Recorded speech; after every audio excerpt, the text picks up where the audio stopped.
bismillahi irrahmani irrahim wa sallallahu ala sayidina wa nabiyina abil qasim almustafa muhammad wa ala alihi tayyibin tahirin wa sahbihi alhudati almayamin. mbokk le panel des dames de Noureyni ñu ngi leen di nuyu di leen ziar di jiital ci nuyu bi ak ziar bi soxna Mariama Kunta ak mboolem ñi nga xam ne ñoo ngan ko groupe yi jël suñu lépp teg ko ci loxoom ñuy ak ziar yi ñu jotal ko ci ñi nga xam ne ñooy waa groupe yëpp ak ñi ñuy déglu di ñu topp di am mbégte lool vraiment di dellusiwaat ci sunu ñetteelu émission di waxtaan toujours ci li nga xamante ne ni mooy maanaam li ñu tuddee droit de la femme xuququl mara mooy àq ak yelleefu doomu aadama ci lislaam. comme ni ñu ko xame woon ci jiitu wax ci historique bi ci li nga xamante ne ni yenn diine yi duñ tudde diine yahud ak diine chrétien waaye aussi aade roman mooy romain yi liñ jàppe woon jigéen ak grec yi bu wax ci li nga xamante ne ni mooy histoire féminisme ci Europe ni nga xamante ne noonu lañ demee woon wax ni nga xamante ne mooy diine l'islam ni nga xamante ni noonu la ñëw jàngal européen yi ni ñu war a yori jigéen waaye aussi les droits de l'homme li nga xam ne mooy ak yelleefu doomu aadama ak yelleefu jigéen liberté dignité liberté d'opinion liberté de parole d'entreprendre d'imprimer yooyu yëpp mu indi ko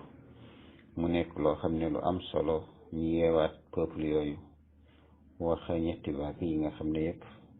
ñëw na ci Espagne waaye également ci les croisades xeex yi nga xam ne amoon na waaye également wax ci li nga xam ne l'empire ottoman turc bi mu duggee maanaam ci Europe ak li nga xam ne indi na ko comme civilisation ba mu jur li nga xam ne mooy les siècles de lumière mu génn ci ñoom Diderot ñoom Descartes ñoom Pascal ñoom Jean-Jacques Rousseau ñoom Montesquieu John Locke ñoom Hobbes ak ñeneen ñu demee noonu ci ñoom Voltaire ba wàcc ci Hegel nga xam ne seen xalaat yépp dafa nekkoon ci li nga xamante ne ni moom la église indi ak diine yi ñu dindi ko ndax dafa juyoo ak li nga xam ne moom la mooy les droits naturels mooy al xuquq at tabiiya. tey nag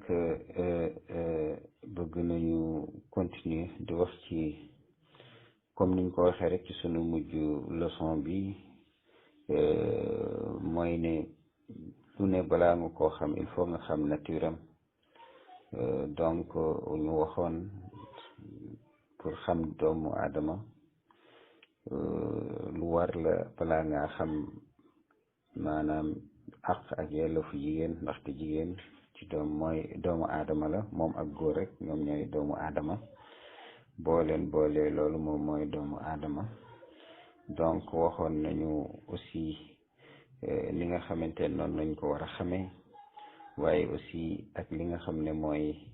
lan mooy rôle am moom jigéen ci société bi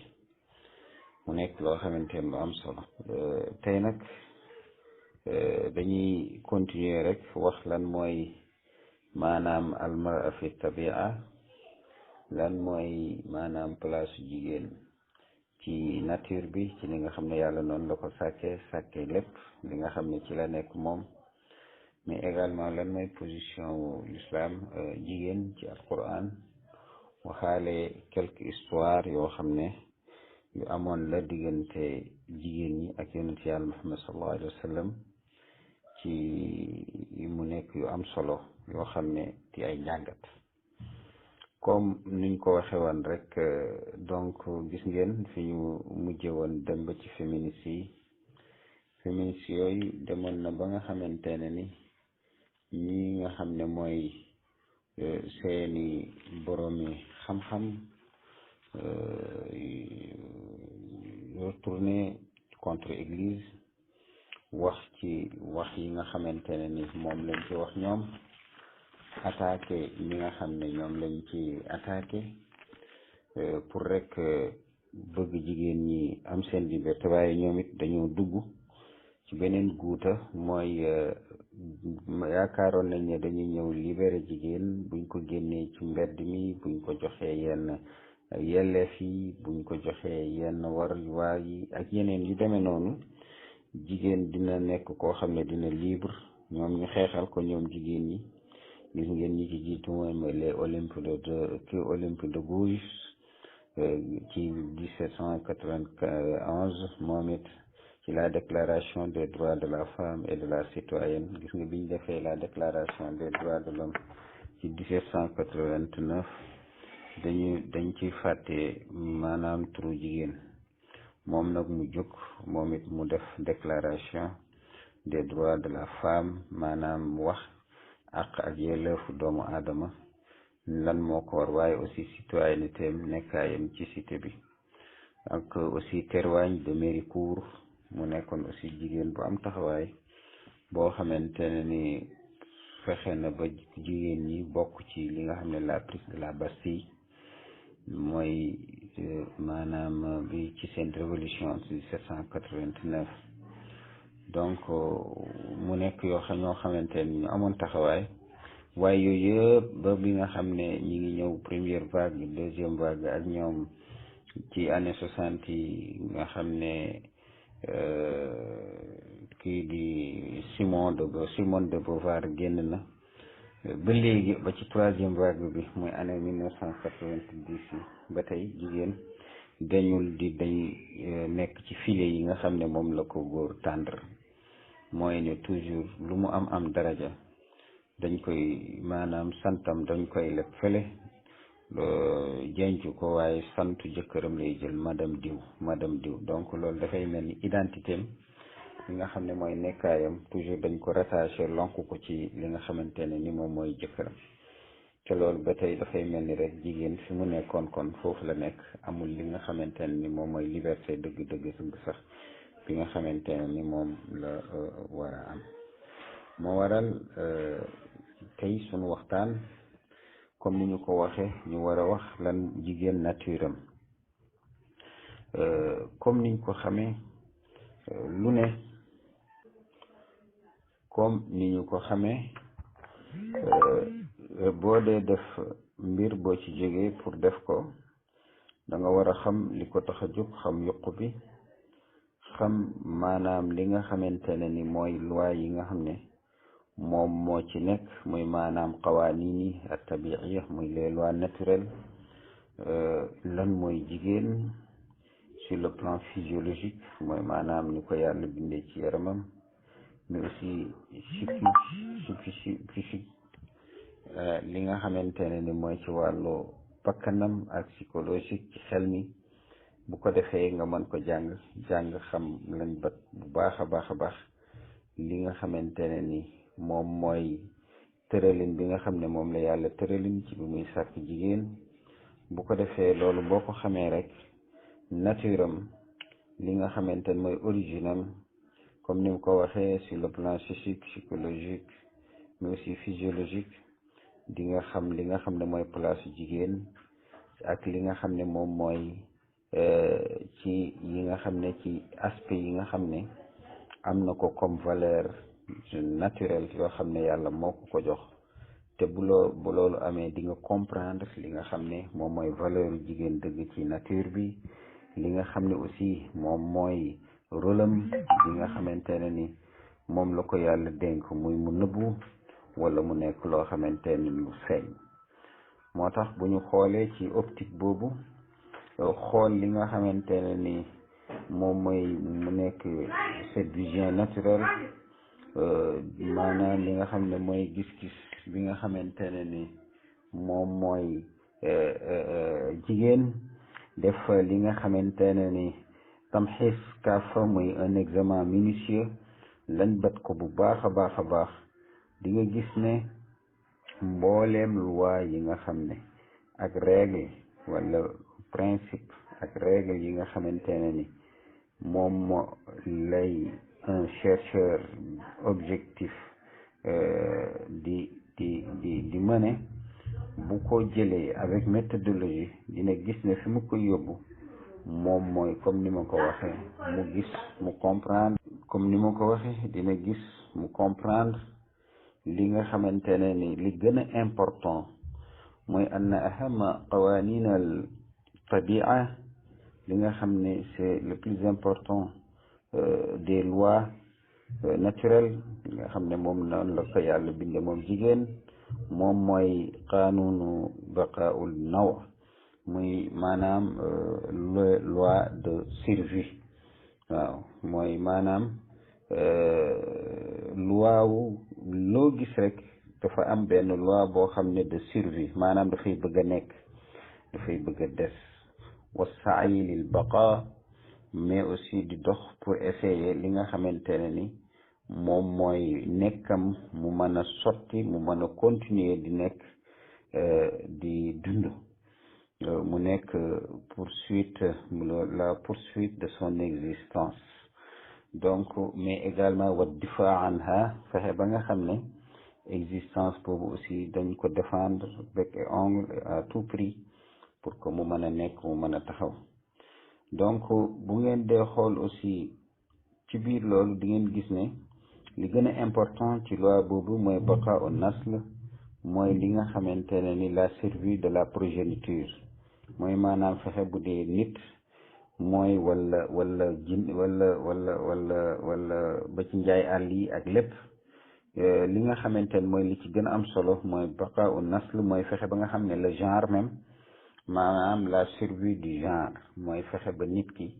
man di dund mais aussi di nekk waaye aussi muy continuer di nekk nga xam ne dootul fayati te loolu dafa nekk ci mbooleem li nga xamante ne ni instinct boobu dafa nekk ci mbooleem li nga xamante ne ni moom mooy li yàlla sàkk te mu am ruux mu am bakkan donc mu nekk loo xamante ne ni nit ki ci jëmu boppam noonu ko ñeneen ñi amee noonu la am moom la amee aussi li ñu tuddee instinct de survie noonu la amee maanaam loi de survie muy qanunul baqa waaye aussi dawratul wujud muy cycle de l'existence mooy li nga xamante ne ni moom mooy li ci war a topp li ci war a am fexe ba nga xam ne dafa am benn cycle maanaam jóge fii nekk produire sëy ngeen produire xale judd ci mu màgg wala njaay àll aussi noonu lay def ñu sëy ànd ñoom ñaar mu produire ay am yu ci judd comme ay espèces loolu mooy li nga xamante ne ni mooy li ñu tudde baqaa'u nasl mooy maanaam survie de l'espèce de la progéniture fexe ba nga xam ne loolu nekk bu dee nit la bu dee njaay àll day sotti dafay nekk dafay toog dafay bëgg di des loolu nag instinct boobu bu ngeen dee xool moom mooy loi bi nga xamante ne ni bu naturel bi nga xam ne moo ëpp importance ci li nga xamante ne ni noonu la yàlla defee nizaamul xalq maanaam ni mu sàkkee càkk-téef gi mu am loo xamante ne daf ko ci aw muy benn maanaam yoon boo xamante ne ni mu dugal ko ci lu ñu tuddee le cercle de l'existence wala benn ci cycle de l'existence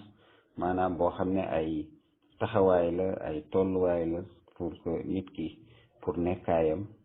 fii ci kaw suuf loolu nag mu nekk loo xam ne règle la buy nga xam ne dafa nekk boo xam ne dafa bokk ak li nga xamante ne ni moom mooy li ñu tuddee ay njaay àll mooy li ñuy tuddee lépp loo xamante ne ni lu am bakkan la nekk ci kaw suuf donc te loolu aussi mu nekk aussi benn instinct boo xamante ne ni de survie muy maanaam benn loo xam ne dafa nekk ci moom loo xam ne moom moo tax doomu aadama di nekk te nekkaay boobu moom doomu aadama du nangu mukk mu deñ. gis nga buñ ne woon tey dee bu ñu ne dee rek am na maanaam bu ñu doon ñaar benn wala ñett da ngay gis kenn ku nekk day yaakaar ne bu doyee doon ñëw sa moroom lay yóbbu yow da ngay des. waaw donc li nga bëgg moom mooy li pour des donc pour continuer di dund. loolu lu muy wone moom mooy ne donc études yu mel noonu moom mooy maanaam dundal li nga xamante ne mooy dundi nii ak li nga xam mooy ñi war a dund mooy les humains waaye aussi même ba ci instinct les animaux maanaam njaay àll yi ak yi nga xamante ne yëpp ay nekk la ba ci gunóor yi ba ci muy naan xasaraat yi ak yi nga xamante ne yëpp ay yàlla moo leen sàkk ñoom ñëpp kenn ku ci nekk loolu instinct boobu da nga ko am pour essayer fexe ba nga xam ne li nga xam ne sa dund di nga ko mën a conserver. boo ko gis nga jàngee ci xorondom da nga koy gis nga jàng ko ci yemb nga gis ko nga gis ni nga xamante ne ni noonu la ñuy dunde waaye aussi noonu la ñuy fexee di composé wu pour du seen genre maanaam seen ñi nga xam ne mooy nekk mu mën a continuer ba nga xamante ne ni danañu mën a des. loolu nag mu nekk loo xamante ne lu naturel comme niñ ko waxe loolu ci fu mu ñu yóbbu moo ñu gis ne malgré cette loi nga xamante ne ni buñ ko bëggoon appliquer tey mooy loi yu naturel yooyu yóbbu ñu ci hifzun nasl mooy fexe ba nga xam ne dañuy conserver le genre humain maanaam nite gi ñu fexe ba nu muy mën a continuer te nekk nit ak nite gi nit di continuer di am mënul continuer di nekk lu dul ci an tariqa tawalut maanaam jurante maanaam ci njur. waaw ci njur lay mën a nekk te boo waxee njur mooy sëy entre góor ak jigéen watta naasul maanaam bu ko defee ay doom mën cee génn ay benn descendance. donc te loolu nekkul benn responsabilité pour kenn rek waaye responsabilité pour ñaari nit la muy nit ku góor ak nit ku jigéen yoo xam ne ñoom la yàlla teg cette responsabilité pour que loi boobu ñoom ñu mun koo doxal la loi de la survie muy qanun bi nga xamante ne ni moom mooy al baqa ak baqa un nasl. donc muy qanun boo xam ne de survie mais également pour la perpétuation du genre humain pour que nit ki di continuer di am. donc loolu mu nekk loo xam ne lu am solo ku góor kooku ak ku jigéen kooku ñu nekk ay nit yoo xamante ne ni du comme niñ ko waxe ñoom ñooy protéger l'espèce humaine maanaam nit ñoom ñoo koy taxaw ba du fay muy continuer di am. loolu nag nekk ab importance boo xam ne bu capital am solo lool nekk li nga xamante al mihwar al asli muy point central bi nga xam ne bu original bi nga xamante ne ni bu dul woon ak moom nit du mën di continuer di am bu ñu boolewul góor ak jigéen. kon li nga xamante ne ni moom mooy doom du mën a juddu waaye ama bu juddoo ba pare li nga xamante ne tarziyatuhu moom mooy fexe ba nga xam ne dinañ ko mën a nàmpal dundal ko waaye aussi protéger li nga xamante ne ni moom mooy dundam ak maanaam fexe ba nga xamante ne ni lii di dundam mu ñoŋ loolu yëpp importance boobu mu am jigéen moom moo ko mun. donc jigéen boobu nga xamante ne moom la yàlla teg ci kawam muy jur waaye ça également moo war a dundal waaye aussi moo war a sàmm ki nga xam ne moom la indi ci àdduna gannaaw bi nga xamante ne ni yàlla indi na ñu booloo moom ak góor. loolu responsabilité boobu muy dund boo ko dee xool bu am importance bi nga xamante ne bu original ci maanaam mbaggu jigéen la ko teg. donc mu nekk loo xam ne lu am solo. donc loolu mooy la vie moom mooy dund. donc jigéen la femme c'est la vie maam al mar'atu hiya al hayat donc jigéen moom mooy dund. nga xool rôle boobu bu important bu essentiel boobu bu original boobu mais ça également bu original bu principal bi jigéen di def mu nekk lu am solo waaye aussi mu jël góor ne ko yow da ngay dimbali jigéen gis nga góor yow da ngay dimbali jigéen donc yow yaay deuxième personnalité par ordre ci société bi société li koy fondé moom mooy góor ak jigéen waaye ki nga xam ne moom mooy am rôle principal ci société moom mooy jigéen boobu nag yàlla gis ngeen fi mu ko teg ne ko yaay sàmm lépp loo xam ne lu nekk muy existence bi ci yow lay amee yow yaay wasin yow yaay ëmb yaay wasin yow yaay nàmpal yaay dundal waaye aussi yaa koy sàmm ci feebar yeeg ci lépp gis nga bu nàmpee ci sa ween am na ci feebar yu bari yoo xamante ni ko waroon a dal yàlla dina ko ci mën a musal ndaxte dafa ween wi li nga xam ne mooy soow bi dafa am lu mu àndal gis nga ba léegi amal 60 ans 70 ans am na ci yoo xam ne rek gàll toujours sa meew boobu nga xamante ne ni moom nga jëloon ci sa wayjur bu jigéen toujours mën na ñëwaat nekk loo xam ne lu ñuy gàll donc de moo lay won maanaam essentiel maanaam bi mu am importance bi mu am ci dundu doomu aadama ñu ne góor yow yaay auxiliaire jigéen yaa koy dimbali yaa koy taxawu yaay deuxième personnalité wu société humaine léegi nag yow la ñu antal mukallaf yow la ñu dénk maanaam bi himayatil fexe bi di défendre ku jigéen ki waaye également xale yi mu jur yow yaa leen war a yor wa tawfir kaafatal mustalzamat fexe ba nga xam ne lépp loo xam ne lu ñuy aajowoo la ci ay njëriñ mais également ci ay outils ci de production yu am solo yoo xam ne dina dimbali yu vital day dimbali dundu doomu aadama surtout jigéen ak xale yow ci sa jëmmu bopp yow yaa ko war a ut yow ku góor ci mooy maanaam dundal ko fexe protéger ko aussi yow ndax loolu dafa nekk loo am solo gannaaw bi nga xamante ne ni ànd am na ba ëmb am waaye aussi yow ci sa jëmmu bopp yaa war a ànd ak moom ba nga xamante ne gannaaw bi leen yàlla boole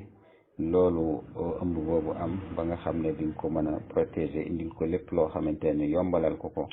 ba nga xam ne loolu dina ko mën a indi ci àdduna bi ci lu yomb am ànd ak bakkan ñu mucc ñoom ñaar pour mën a continuer di def li nga xamante ne ni mooy seen warugar donc loolu moo tax bu ñu bëggee mel tey dañuy diggante góor ak jigéen dafa mel ni rek jigéen moom mooy suuf góor moom mooy maanaam tobb maanaam buzuur yi maanaam les graines maanaam bu dee gerte nga bëgg a bay wala dugub wala saaño wala basi wala mboq loolu moom mooy góor maanaam suuf si nga xam ne ci la wala bay moom mooy jigéen bi ñu fi nga xamante ne foofu nga ko war a bay mooy jigéen suuf soosu nag dafa nekk loo xamante ne lu am solo fekk nit ki amu ko bu amul suuf su baax suuf soo xamante ne ni bu fekkoon boo xam ne boo ci saxalee du gàncax dana ci génn doom yi génn ci lépp njëriñ mën a génn mu ne boo ko amul noonu nga xamante ne nan nga koy même bu doon graine nga du am importance mu ne noonu la jigéen mel moo tax jigéen mu nekk loo xamante ne lu am important ci dispositif bi dafa nekk lu essentiel loo xamante ne ni moo ëpp boo dee xool sax cër li nga xamante ne ni mooy nit boo xoolee loolu boo xoolee bu baax di nga gis ne donc yàlla li nga xamante ne ni moom la may jigéen ak place bi mu ko teg nga xamante ne moom bu amul dara du am da nga koy xool sur le plan macro ci nu mu gën a yaatoo taxawaayam ci société humaine waaye aussi ba ci kër gi jigéen bu taxawul rek da ngay gis dafay xaw a doy waar moo waral daw li jiitu mooy li nga xam ne mooy importance bi nga xamante ne ni moom la am moom jigéen ci boo ko dee xool ci dispositif humain maanaam li nga xam ne noonu la yàlla sàkkee àdduna asamaan bi ak suuf waaye aussi société humaine di nga gis ne lu am solo la am jigéen ci rôle la boo xamante ne bu essentiel bu fondamental pour que nit ci jëm boppam mën a continuer di nekk nit mën a continuer di am ci kaw suuf mu nekk loo xamante ne lu am solo ñaareel bi nga gis li nga xam ne mooy rôle bu important ak fonction bi nga xamante ne ni bu feeñ bi nga xam ne jigéen am na ko parce que jigéen mooy nekk ndey jigéen moom mooy wasin jigéen moom mooy yar jigéen moom mooy toppatoo maanaam nekkaayu xale bi moo koy éduquer moo koy def lu nekk mooy première école waaye aussi moo koy yóbbu ba nga xamante ne ni dana mën a génn ci famille nekk koo xam ne ku ñu yar ku mën a jëriñ société bi yàlla defal ko nag mu nekk benn règle boo xam ne bu naturel boo xam ne moom la sàkke lépp lenn lu ci nekk rek dafa am foo xamante ne ni foofu la ko teg moom borom bi subhanahu wa taala mu nekk loo xam ne loolu moom mooy koy ñoŋal mais également loolu moom moo koy yëkkati mu nekk loo xamante ne lu am solo loo xam ne mooy doon rôlam nga xamante ne ni moom la jox jigéen ci rôlam ak fonction comme ni mu ko waxee mais ak rôlam yàlla daf ko defal ay maanaam instrument ay yoo xamante ne ni adawaat yoo xamante ne ni ak imkaanaat ay possibilité ak i al awaatif mooy maanaam ay sentiment ay émotion yu nekk ci jigéen yoo xamante ne ni moom la yàlla def ci moom ci wàllu physiologie ci maanaam ni mu sàkkee jigéen ci yaramam psychologie am ci ni muy xalaatee ci wàllu psychiatre sur le plan psychiatrique wala psychique maanaam li nga xamante ne noonu lay xalaatee ci bakkanam ci biiram loolu yëpp yàlla daf ko defal noo xam ne moom jigéen boobu dina mën a jóg def rôle bi nga xamante ne ni mooy bi am solo ndaxte boo dee xool constitution physiologique ni ko yàlla defee ak ci ruuxam moom jigéen comme ni ma ko waxee ni dafa ànd ak loi bi nga xam ne yàlla moom la ko def pour mu mën a dox li nga xamante ne ni moom mooy importance su rôlam ci société mu mën ko doxal boo xamante ne ni bu am solo lay doon pour mu nekk koo xam ne loolu loo xam ne dafay yomb ci moom boo xoolee jigéen boobu ak ni ko yàlla sàkkee ci wàllu yaram sur le plan physiologique di nga gis ne yàlla aussi appareil yi mu def ci moom gis nga defu ko ci góor moo ko jigéen la jox muy am loo xamante ne ni appareil buy mën a téye doom ci biir waaye aussi man ko wasin également man ko jox li nga xamante ne ni moom mooy lu koy dundal gannaaw bi nga xamante ne ni indi na ko ci àdduna bi également mu nekk loo xamante ne ni lu am solo loolu nag ba ci wàllu même ba ci li nga xam ne ci biir boo dee dem li nga xam ne ci wàllu ci pays maanaam ni mu prédisposé li nga xam ne moom mooy seen pays ñoom ñaar payu góor ak payu jigéen du benn li nga xam ne moom mooy ci wàllu cerveau yi ni nga xamante ne ni mooy wàllu yuur yi ni nga xamante ne ni noonu la ko yàlla composé ak ni nga xam ne al a'dha muy maanaam les membres maanaam tànk yi loxo yi bopp bi nopp yi ak yooyu yëpp maanaam ak li nga xamante ne awsaat muy neer yi maanaam li nga xam ne moo nekk ci biir yëpp benn bu ci nekk dafa wute ak li nga xam ne mooy bu góor wala bu jigéen donc gis ngeen nga xool loolu yëpp nag mu nekk loo xam ne dafa bëgg a wane spécificité entre góor ak jigéen kenn ku ci nekk ni nga xamante ne noonu la sàkke moom borom bi parce que kenn ku ci nekk da nga am rôle boo xamante ne ni moom moo la war te da nga ko war a def mu yomb parce que bu yàlla bindul woon jigéen mu am yaram boo xamante ne ni ak xel moo xamante ne ni pour ëmb la waaye aussi di joxe dund muy wasin waaye aussi di yar waaye aussi fexe ba nga xamante ne ni di wattu nit dana doy waar trop parce que bu doon góor la rek dafay am problème parce que gis nga góor léeg-léeg sax day ñëw bokk am doom moom ak soxnaam waaye bu xale bi bare jooy rek dañoo kaay jël sa doom mu mel ni comme xale bi nekkul doomam loolu aussi gis nga benn instinct la benn réflexe la boo xamante ne ni mi ngi ci góor loolu moom moo tax mu sàkke noonu jigéen jox ko fonction wu muy mën a ëmb waaye aussi muy mën a wasin waaye aussi muy mën a yar nit waaye aussi teg ci yooyu léeg-léeg du ko tere def yeneen liggéey yi nga xamante ne ni yu ordinaire lañ ko war ci digganteem ak borom këram digganteem ak société yi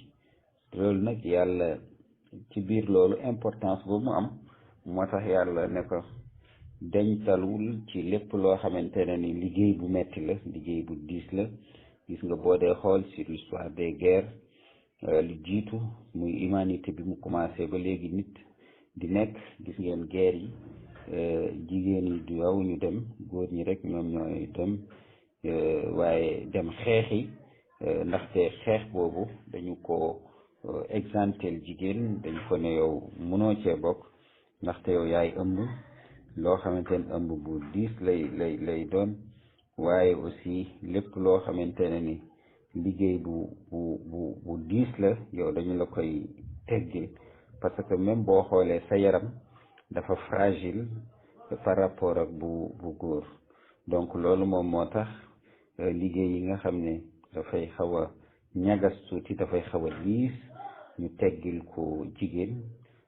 te loolu boo dee xool dafa dëppoog li nga xam ne noonu la yàlla sàkkee jigéen ci yaramam ba tax na loolu dafa nekk lu am solo loo xam ne société yëpp dañu ci d'accord donc loolu moom moo yóbbu même boo dee xool ci wàllu physiologie wax naa dafa wute ak psychologie ak yooyu yëpp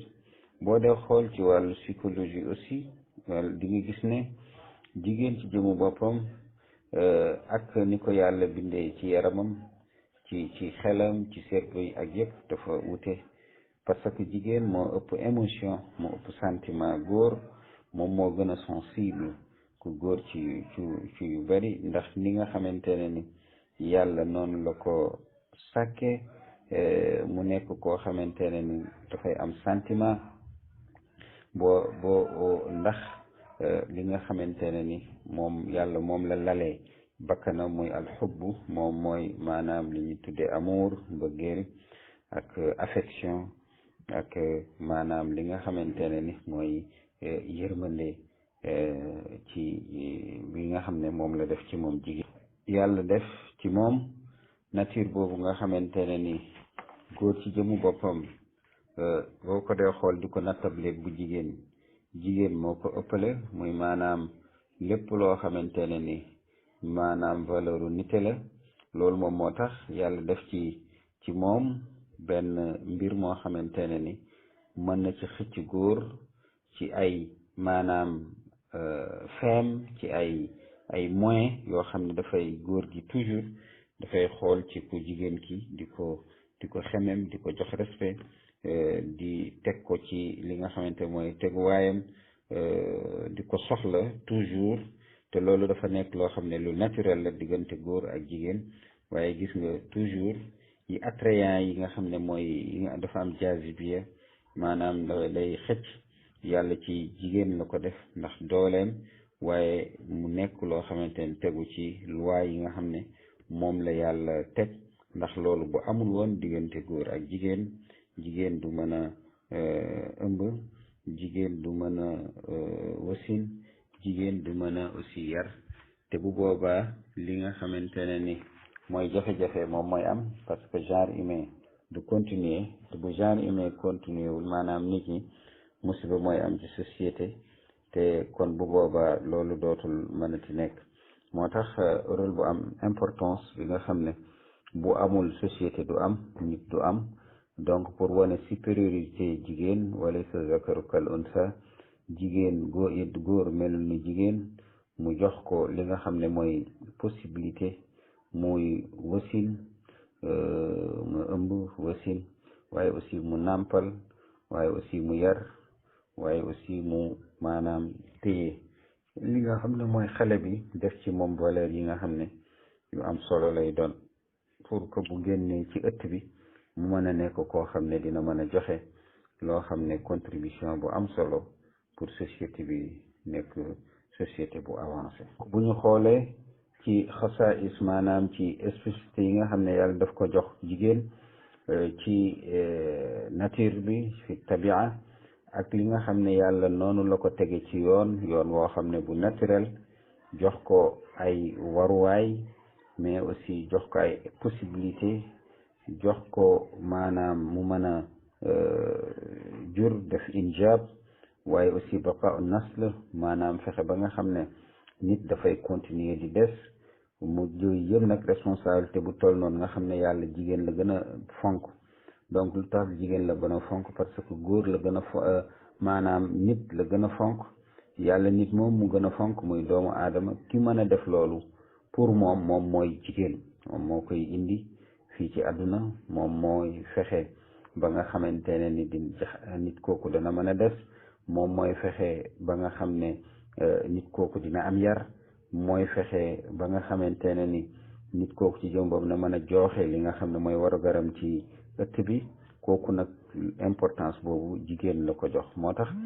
bu ñu dee xool loolu dafay wane ne jigéen, bu ñu dee xool dëgg mooy batalatu tabia,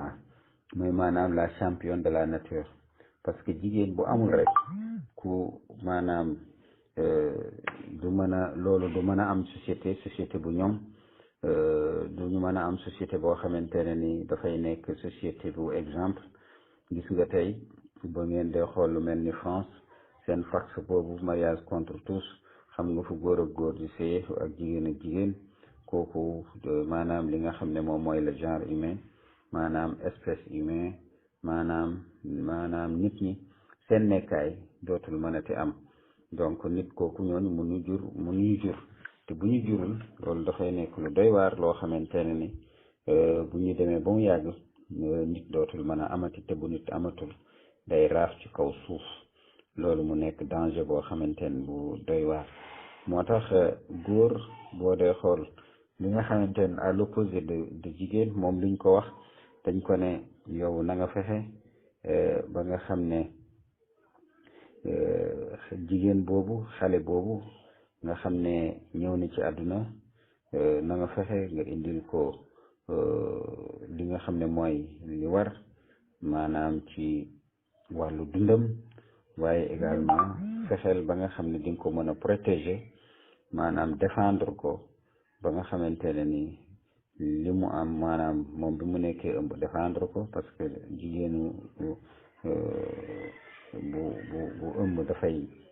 soxla yu bari, mais également dafay xaw a fragile ci wàllu ay feebar. moo tax ñu naan ko jigéen mu wéradi. donc loolu yëpp góor yow yaa war a taxaw fexe ba nga xam ne sa responsabilité boobu dina mën a sotti pour jigéen. parce que yow la yàlla wax ne yow yaay ki war a dimbali jigéen. yow maanaam assistant nga, auxiliaire am nga, pour fexe ba nga xam ne li nekk ci biiram dina mën a ñoŋ. te bu ñëwee aussi li nga xamante ne mooy nàmpal bi, mooy yer bi, mooy fexe toppatoo bi, yooyu yëpp ci moom jigéen la war. waaye yow yaa ko war a dem indil lu mu lekk, lu mu naan, mais également fexe di ko défendre ba nga xam ne ci wàllu feebar, ci wàllu lépp yëpp dina mën a ñoŋ ci moom. ñu xoolee importance su jigéen ak góor, di nga gis ne mbir mu nekk li nga xamante ne ni moom mooy valeur am mi ngi aju ci li nga xamante ne njëgam mi ngi aju ci li nga xam ne mooy valeur am. gis ngeen tonu fer ak tonu or bokkuñu njëg, te pourtant yëpp turu ton la. waaw parce que li tax bokkuñu mooy ne valeur bokk ñoom njëg mooy ne dañu jàpp ne or moo gën a cher donc léeg-léeg di nga gis ne sax benn gramme wala benn kilo or mooy ëpp doole fop ay tonne ci wàllu li nga xamante ne ni moom mooy fer moom mooy weñ li ko indi nag moom mooy importance valeur bi nga xam ne moo nekk ci or te nekkul ci fer donc loolu aussi moom mooy valeur bi nekk ci góor valeur bi nekk ci jigéen te nekkul ci góor gis nga loolu moom moo tax yàlla jox importance bi nga xam ne moom la jox jigéen pour won ko ne jigéen yow yaa ëpp valeur parce que man ci dund laa yor nit moom a gënal koo gis nit kooku moo tax ma sàkk lépp donc nag képp koo xam ne ci moom la nit kooku di war a aw nga xam ne aw bi nag mu nekk loo xam ne lu essentiel la moo ëpp importance parce que mënoon na wax ne yow diviser rôle yi ne yow góor yow jigéen yow yaay ëmb léegi nàmpal góor yow yaa war a nàmpal bon yow jigéen yow yaa war a yar yow góor yow yaa war a jox muy lekk donc gis nga kon dafay indi problème bu doon dañuy xool du point de vue égalitaire naka la war a nu mu waroon a demee buñ ko dee xalaate noonu waaye gis nga dafa jox importance li nga xam ne yëpp moo gën capital ci nit jigéen la ko jox parce que nit li yàlla gën a la sàkk moom la gën a bëgg waaye aussi doomu aadama boobu ki nga xam ne moo ko war a indi ci àdduna moo ko war a def mu nekk ku baax ku yaru ku am diine ku fonk boppam fonk nit ñi fonk boromam ci jigéen la ko def góor moom day ñëw rek ànd ak jigéen pour loolu mën a am loolu foofu la rôle am yem ak dem uti mu lekk ak défendre ko donc gis nga importance jigéen ci li nga xamante ne ni moom mooy nekk li nga xam ne moom mooy nekk ni importance boobu nga xam ne jigéen am nañ ko mu nekk loo xam ne valeur la bu rëy rëy bu jigéen am te góor amu ko ñun kay li ñuy laaj mooy lan moo tax depuis maanaam nit di am tuwaalu taarix ci li nga xam ne à travers l'histoire ba mu nekk loo xam ne lu nëbbu ci jigéen pourquoi jigéen ba tey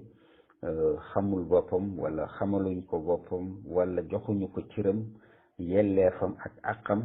ba nga xamante ne fi mu war a nekk ci société bi mu war a toog dëgg dinañ ko jox téere yi wax nañ ci lu mel ni comme l'islam ñëw na wax ci ak yooyu waaye gis ngeen waxoon naa leen am na ci ay borom xam-xam yoo xam ne demewuñu esprit islam mais esprit féodal la ñu demee mooy maanaam cosaan ak aada ni jigéen dañu ko war a noot warul am doole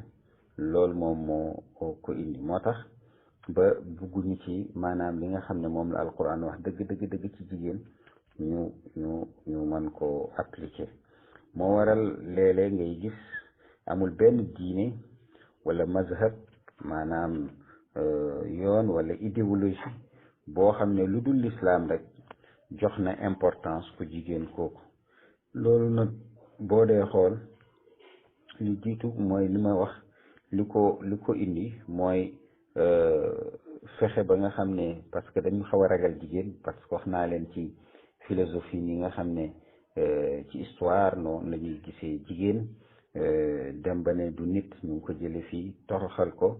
di ko tuutil loolu dem ba nga xamante ne jigéen bi moom it psychologiquement maanaam joxul boppam place bi nga xamante ne ni moom la war a am ndax campagne médiatique wala propagande bu malveillante bi nga xam ne yenn góor yi am nañ ko di ci attaque ci jigéen ñi di leen wax ni du ngeen dara nekku leen dara dem ba jigéen ñu yare ko noonu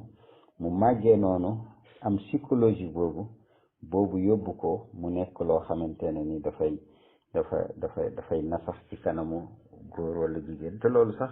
bu ngeen def ko dee xool psychologiquement nit ki koo xam ne toujours dañu koy essayer di ko dammat di ko indil ay jafe-jafe di ko tuutil di ko suufeel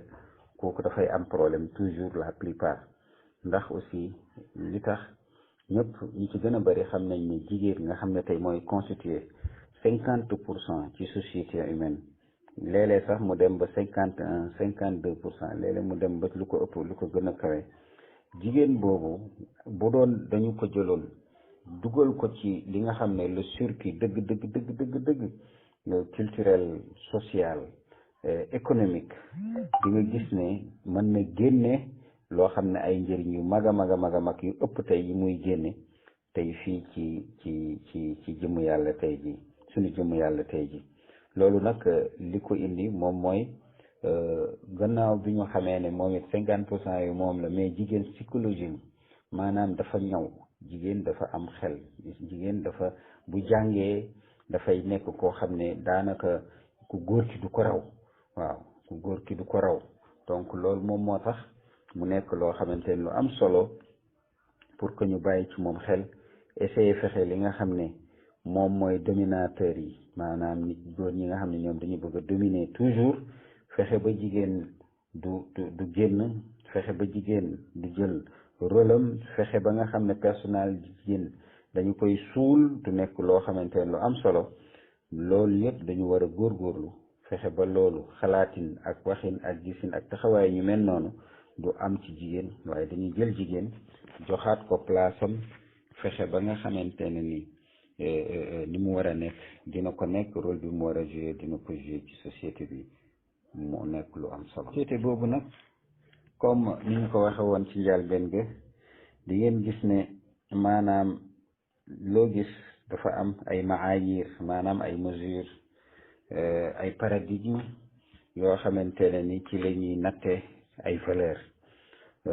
yooyu nag dafay changer léeg-léeg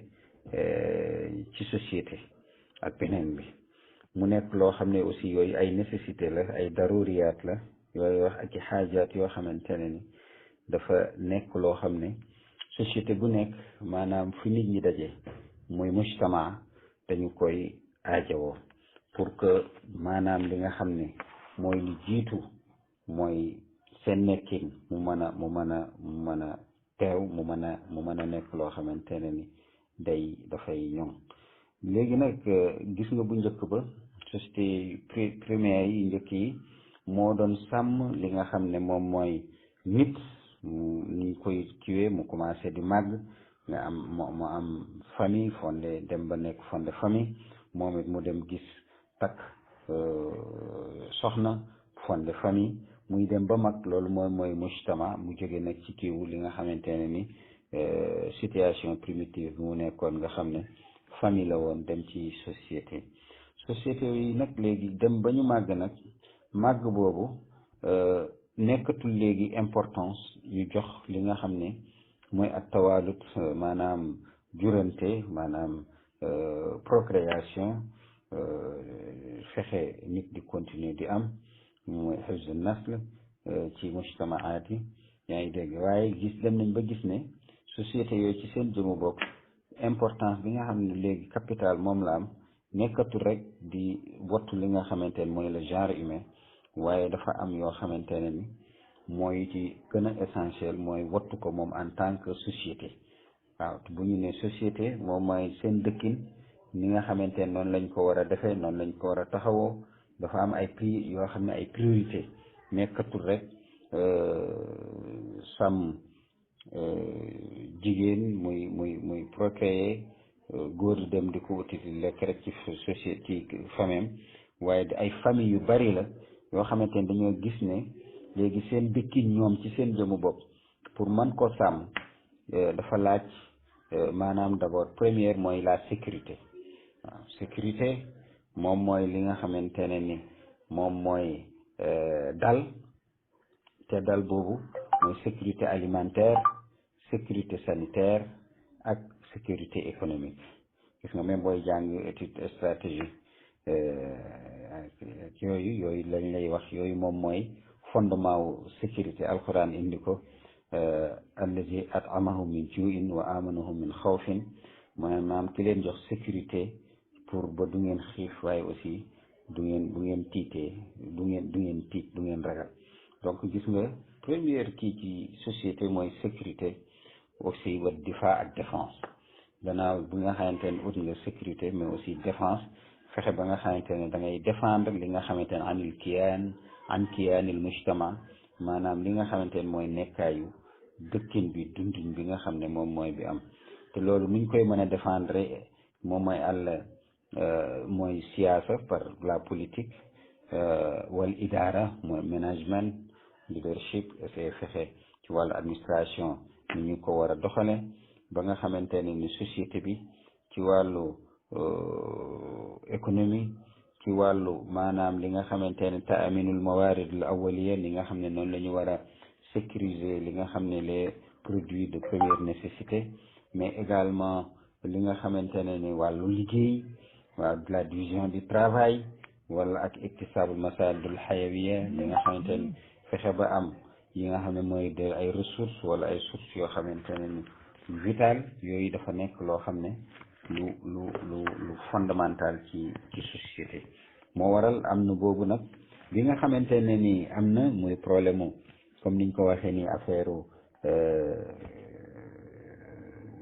niñ tudde sécurité défense aussi lu ñu lekkee aussi lu ñu naan ak yooyu ci nag la affaire yi commencé changer te loolu bu ñu ko waxee lépp dafa dem ci wàllu fàggu génn nañu ci maanaam état bu jur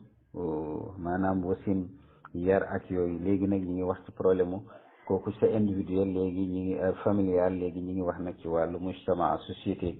donc loolu bu amee nag loolu ci jigéen la mën a ci góor la mën a tegu waaw ndaxte loolu dafa nekk loo xamante ne ni rôle góor la moom mooy dem moom moo war a dem outil moom moo war a dem défendre moom moo war a ut sécurité pour famille ak yooyu gis nga les vieillards les femmes et les enfants gis nga même ba ci droit international ñooñu dañ leen di protéger toujours donc protection boobu nga xamante ne dafa war ku góor kooku nga xam ne moom moo war a dem moo war a xeexi ko waxoon nañ ko bu ci lu jiitu moo war a indi sécurité moo war a défendre moom moo war a fexe ba nga xamante ne ni wàllu lekk wàllu ressources yi ak sources yu vital yi ci moom la war a kii foofu nag la commencé góor di jël le dessus ci jigéen ci société mais bu njëkk ba société humaine góor jigéen importance bi nga xam ne bu vital bi ko yàlla jox moo doon mu fexe ba à partir de lui société mu mën a am famille am société mun a am mais ci góor toujours nay topp ci moom gis nga moo lay wax même ba ci sa kër jigéen bi ci jëmu boppam dëgg moom mooy ki nga xamante ne ni moom moo war a yor tout ce qui est ménage wàllu kër niñ koy doxale niñ koy kiiwe jigóor nag mooy dem di uti di indi ku jigéen ki di ko mën a yore donc loolu nag moom mooy li war góor aussi ci wàllu comme ni ma ko waxee ni moo war a génn moo war a défendre moo war a indi sécurité waaye aussi moo war a indi lekk moo war a fexe ba société bi am liggéey wàllu siyaasa moom moo ci war a taxaw politique ak yeneen yu demee noonu yooyu sax dem na ba indi benn déformation boo xam ne néew nañu doon gis ay jigéen depuis dans l'histoire ñu jël maanaam ñuy bokk ci buur yi waaw lu dul lu néew waaw toujours rek ay góor la doon yoo xamante ne ni ñoom ñooy jiitu ndax fonction yi nga xamante ne ni jot nañu koo wax mu nekk yoo xamante ni am solo ñoom it donc ci noonu la jigéen góor nag fexe ba nga xamante ne ni am na li mu war a am ci rôle de défense rôle de sécurité rôle pour travailler rôle essayer fexe di outil ay ressources di indi ci société bi di mën a màgg société bi di mën a dem loolu aussi mu nekk loo xam ne nag lu jural na ko ay intérêt yu bari matériel intérêt yu am solo yoo xamante ne dem na ba bëggatu ko bàyyi moom nag mu mujj jël rôle boobu ci biir rôle boobu nag ak loolu nga xam ne moom la am ci société bi mu commencé ci dominer maanaam gën mën a dominer maanaam li nga xam ne mooy position waaye aussi position wu jigéen loolu ci la dikke nag la ñu defee tasnif maanaam jël jigéen relégué ko ci seconde zone ne ko yow nekkal rek di ëmb nekkal di wasin nekkal di yar parce que bu du woon ak yow du ñu mën a dem bu ko defee ndax lan yow doo mën a xeex te lii dafa laaj xeex dafa laaj dem di conquérir ay dëkk pour ay ressources di voyager te loolu yow mënoo ko ndax ni la yàlla bindee ci sa yaram mais également ni la yàlla bindee ci sa xel tu vois munoo yenu yu diis munoo maanaam def lu metti liggéey bu metti te loolu boo ngeen dee xool société yi nga xam ne us et coutume yi yàgg yëpp ak maanaam culture yi noonu la ñu gisee jigéen comme ni ma ko waxee woon sànq donc loolu nag mu indi li nga xam ne moom moo ko indil problème bi tey loolu nag perpétuer di continuer di dem ngeen gis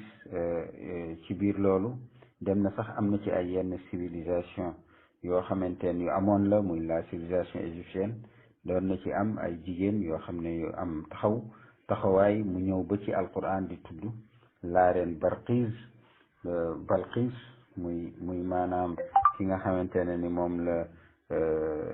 yonent yàlla Suleymaan mujjoon takk mu nekk loo xamante ne ni lu am solo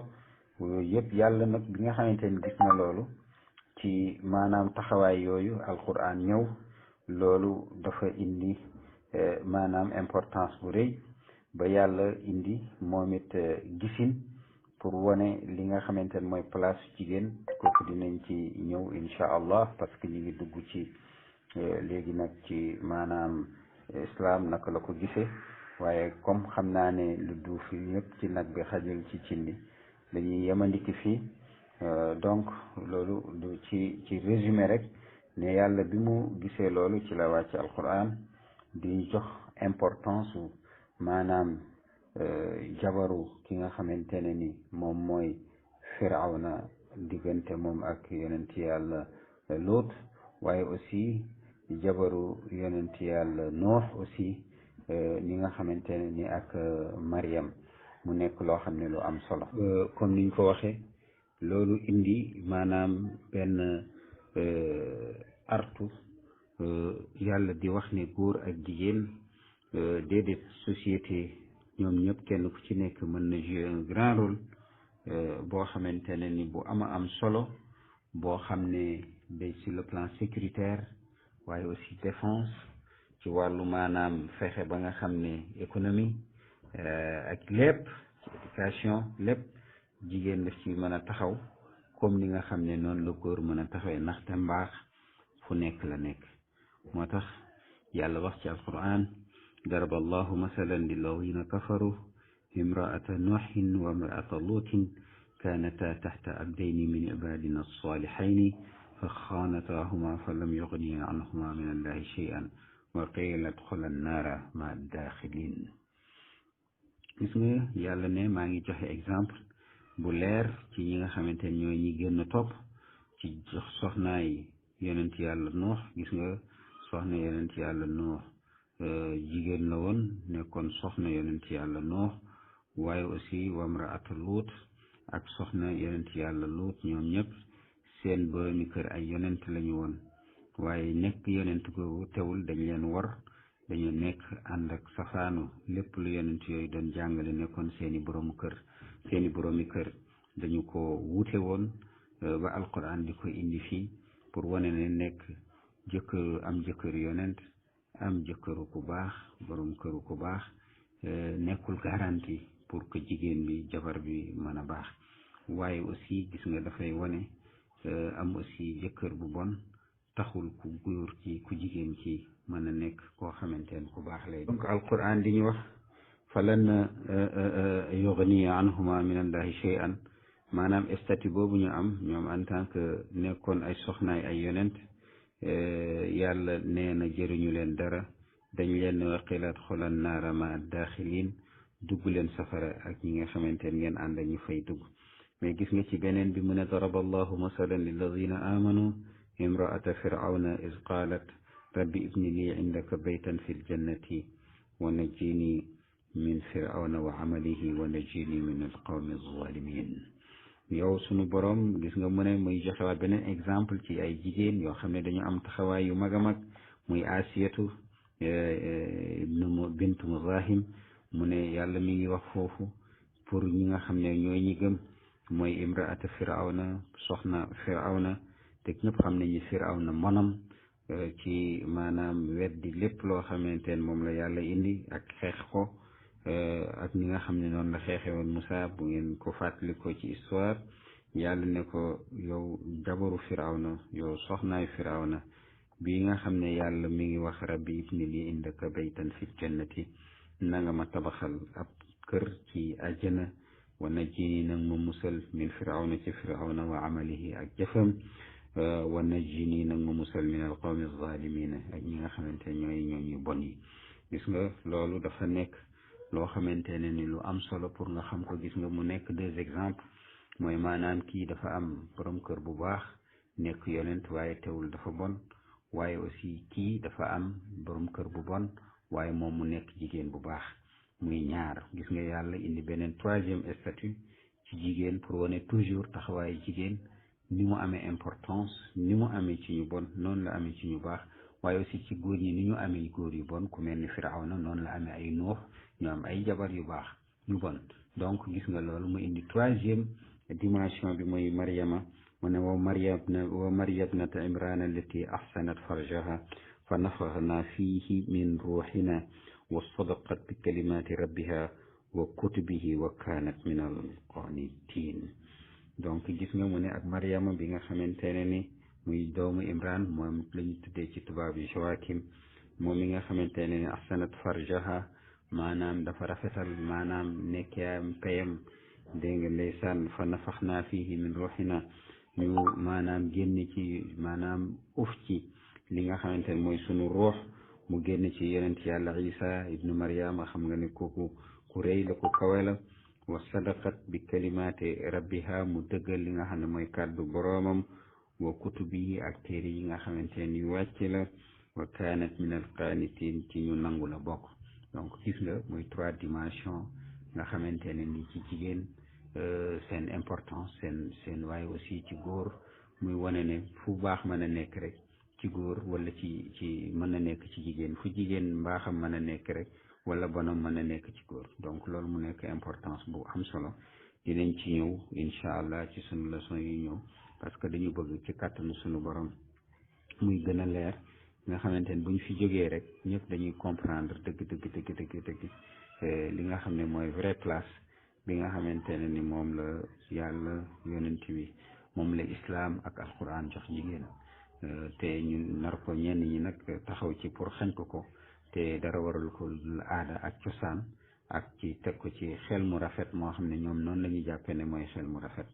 wasalaamu aleykum wa rahmatullahi taala wa barakaatuhu